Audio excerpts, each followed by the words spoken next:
Existem lugares neste mundo que guardam seus segredos a 7 chaves. Lugares onde o vento sussurra histórias que ninguém consegue decifrar completamente. Os Montes Urais, na Rússia, são um desses lugares. No inverno de 1959, uma encosta desolada de uma montanha chamada Kholat Syakhl, que significa Montanha dos Mortos, na língua local Mansi, se tornou o cenário de um dos mistérios mais intrigantes e perturbadores do século XX.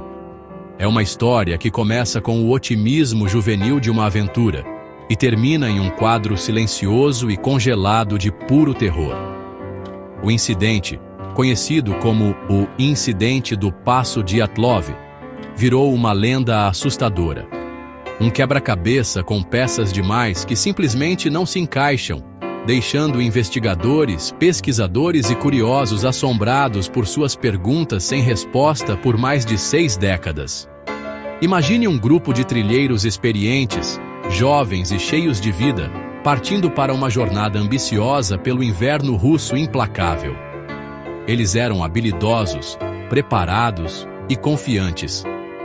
Mas algo deu terrivelmente errado naquela encosta solitária. Eles foram encontrados semanas depois, espalhados pela neve, alguns parcialmente vestidos, outros com ferimentos tão graves que desafiavam qualquer explicação simples. A barraca deles, o único abrigo contra o frio brutal, estava rasgada por dentro, como se tivessem fugido em pânico de uma ameaça indescritível. O que poderia levar 9 aventureiros experientes a correr para a escuridão congelante, longe da segurança do acampamento, para um fim tão sombrio e inexplicável? O silêncio da montanha não oferece respostas fáceis, apenas mais perguntas. A investigação oficial da época concluiu que os trilheiros morreram por uma força natural e irresistível.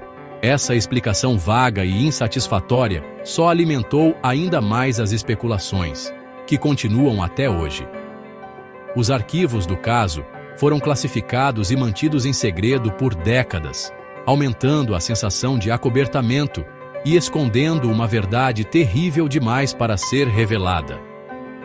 A história do grupo Dyatlov não é apenas um relato de uma trilha que deu errado, é uma descida ao desconhecido. Ela desafia nossa compreensão do mundo natural e abre portas para possibilidades tão fascinantes quanto assustadoras. O mistério é um fato frio e duro, congelado no gelo e na neve daquela paisagem remota da Rússia. Ao mergulharmos nos detalhes desse enigma duradouro, somos obrigados a encarar os limites da nossa própria lógica. Cada evidência parece contradizer a anterior. Não havia sinais de outras pessoas, nem indícios de ataque de animais, nem razão clara para o comportamento estranho deles. O cenário deixado para trás era de um caos silencioso, um grito mudo capturado naquela paisagem congelada. A história foi contada e recontada, analisada e reanalisada, mas o núcleo do mistério permanece intacto, tão frio e impenetrável quanto a noite de inverno em que tudo aconteceu. É um lembrete claro de que, mesmo no nosso mundo moderno, ainda existem eventos que desafiam explicações racionais, deixando-nos a imaginar o que realmente aconteceu na Montanha dos Mortos. O coração dessa história pertence aos 10 jovens que embarcaram na expedição. Eles não eram amadores imprudentes, eram estudantes e formados do Instituto Politécnico dos Urais, um grupo unido por uma paixão compartilhada pela natureza. O líder da expedição era Igor Dyatlov, um estudante de engenharia de 23 anos. Ele era um líder nato, meticuloso e experiente, conhecido por seu jeito calmo e planejamento cuidadoso.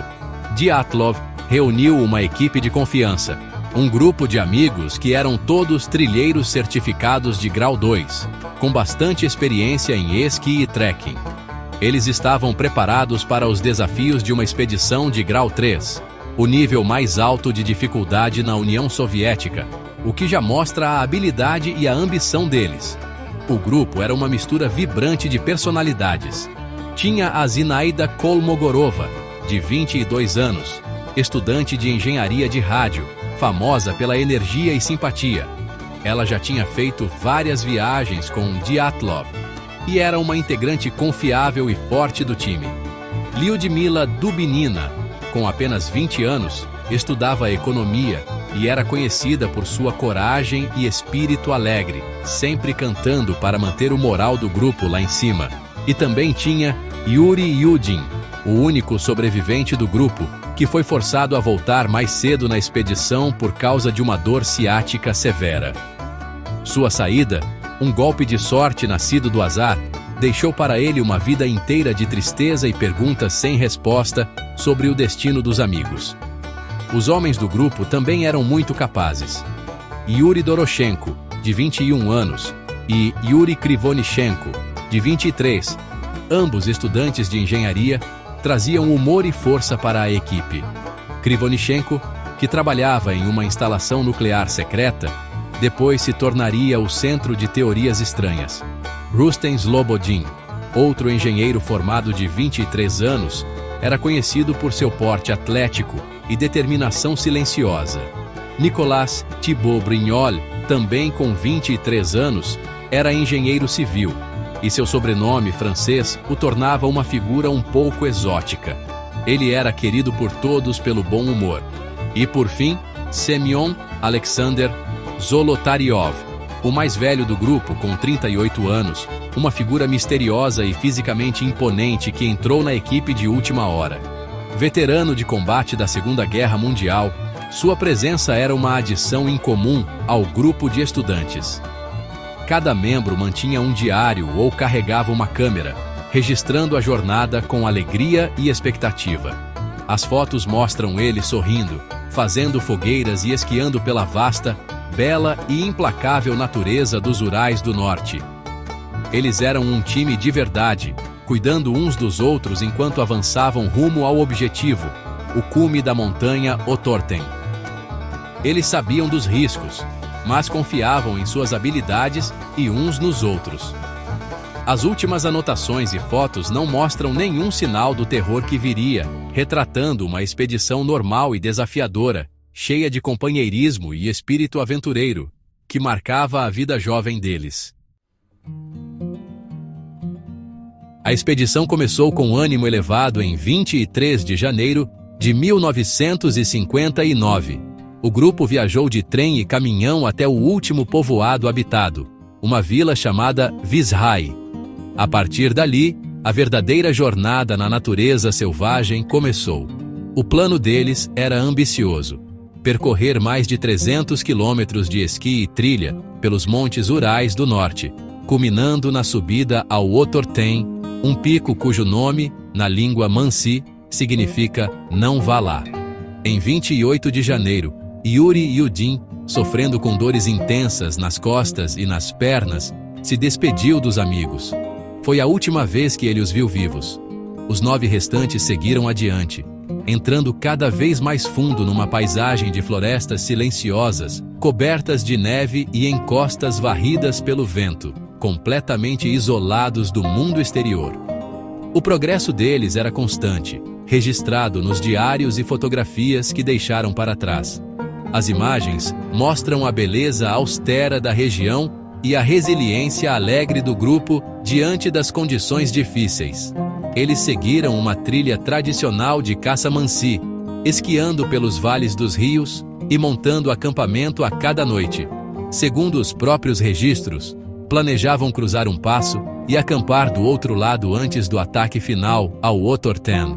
Mas, em 1º de fevereiro, algo fez com que eles mudassem o plano. Com o tempo piorando e a visibilidade diminuindo, perderam a direção e começaram a avançar para o oeste, em direção às encostas de outra montanha, Kholat Syakhl, a Montanha dos Mortos.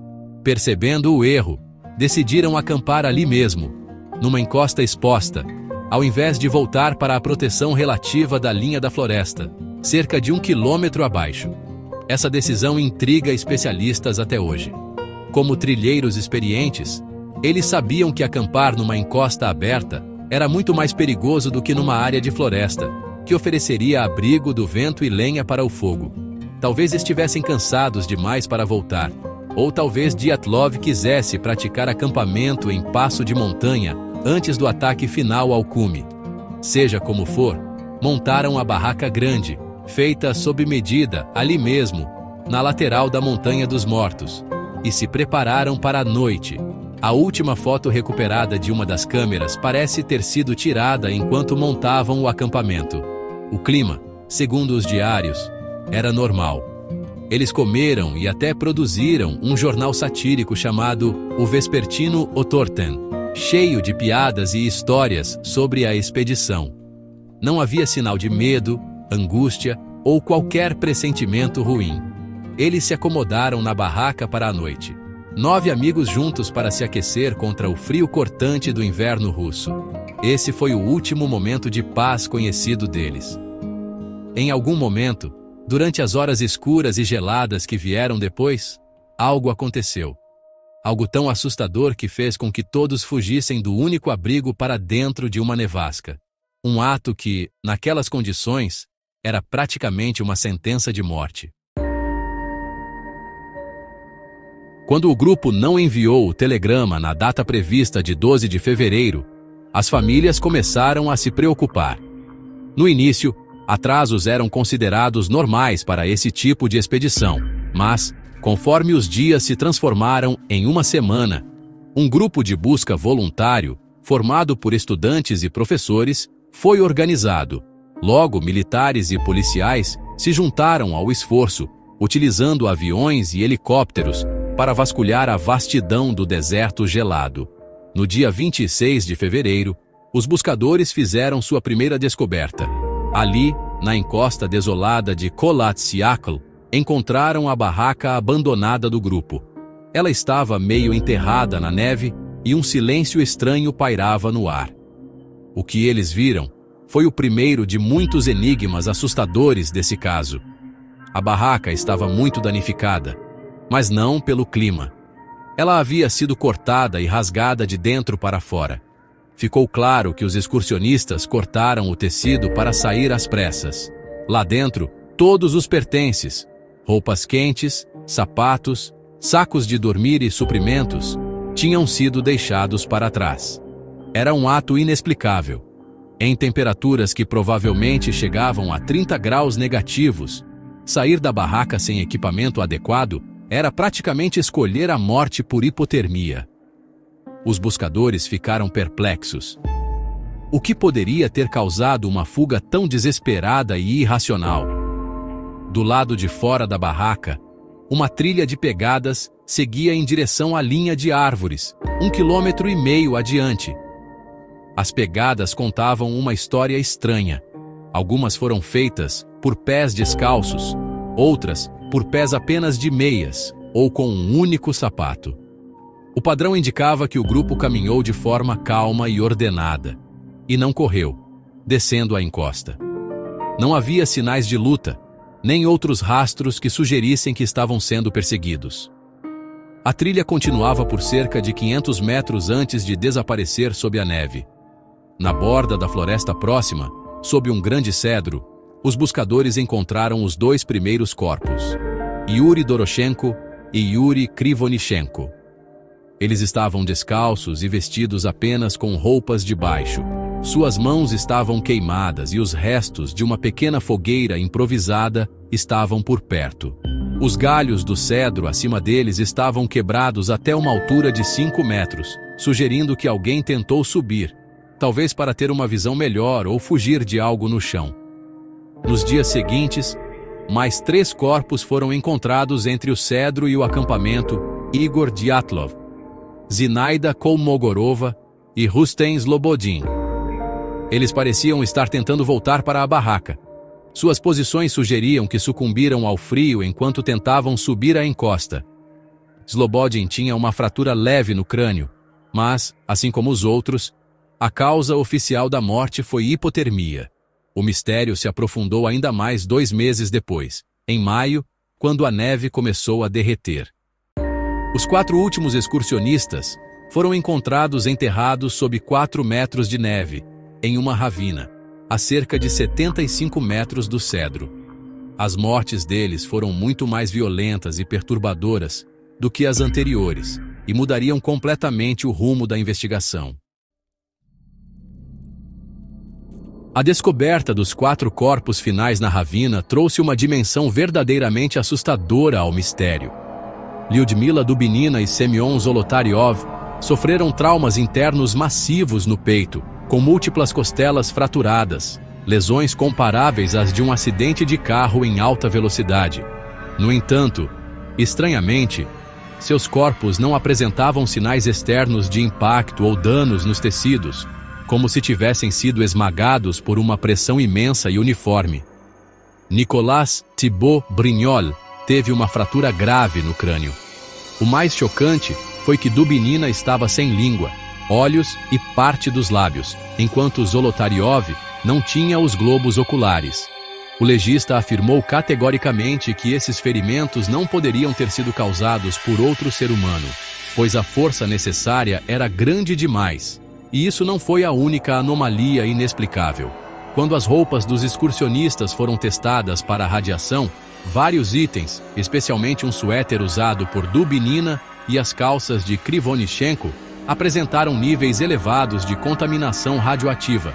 A origem dessa radiação nunca foi identificada. Alguns sugerem que poderia ser do trabalho anterior de Krivonichenko em uma usina nuclear, mas isso não explica totalmente por que foi encontrada em outras peças ou por que estava presente ali.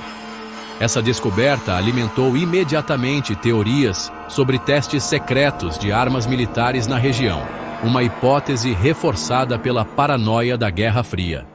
Além disso, a investigação inicial foi encerrada abruptamente, e os arquivos do caso ficaram classificados por 30 anos. A causa oficial da morte do grupo inteiro foi listada como uma força natural irresistível, uma conclusão vaga que não satisfez ninguém. Por que tanto segredo? Se fosse apenas um acidente trágico, como uma avalanche, não haveria motivo para selar os registros. Isso levou muitos a acreditar que as autoridades soviéticas estavam encobrindo algo, seja um desastre militar ou um evento tão estranho que temiam causar pânico público.